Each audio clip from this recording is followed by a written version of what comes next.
أعوذ بالله من الشيطان الرجيم بسم الله الرحمن الرحيم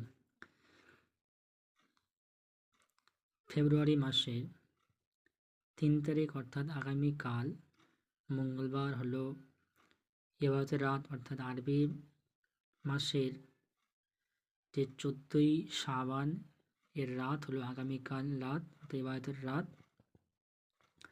তো আমরা এই রাতে আল্লাহ পাকের যে বাবদ কিছু ইবাদত আমরা করব, যেখানে কোনো বাড়াবাড়ি নয়, কোনো ছাড়াছাড়ি নয়, অর্থাৎ ইবাদতের ক্ষেত্রে আমরা কোনো তাড়াহুড়ো করব না বা একেবারে শীতলতা করব না।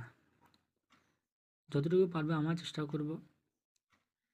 যেমন একটা কিছু ইবাদতে কিন্তু কিছু কিছু কাজ যেগুলো আমরা করে থাকি যেটা ভিত্তিহীন, যেমন দেখুন শবে বরাতের রাতের গোসল।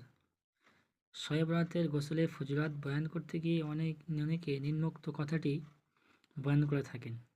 যে ব্যক্তি এই শবে বরাতের রাতে ইবাদতের উদ্দেশ্যে গোসল করবে, তার গোসলের প্রতি ফোঁটা পানির পরিবর্তে তার আমলনামায় 700 রাকাত নফল নামাজের সওয়াব লেখা হবে।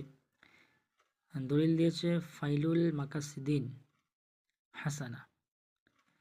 মনে রাখা দরকার যে শবে বরাত একটি বরকতময় রাত। এর ফজিলত ও মর্যাদা সম্পর্কে একাধিক হাদিস বর্ণিত হয়েছে, কিন্তু আমাদের দেশে বিশেষ করে অনেকেই চরম বাড়াবাড়ি কিংবা শীতলতার শিকার। কেউ তো শবে বরাতের রাতকে শরীয়তের স্বীকৃত আমলকে অস্বীকার করে বসে আছে। আবার কেউ স্বীকৃত না এমন অনেক কিছু কেউ নিজেদের পক্ষ থেকে পালন করে যাচ্ছে, অর্থাৎ অনেকেই রাতটাকে একেবারেই অস্বীকার করে বসে, অনেকেই রাত্রে একদম স্বীকারই করে না, স্বীকৃতি দেয় না।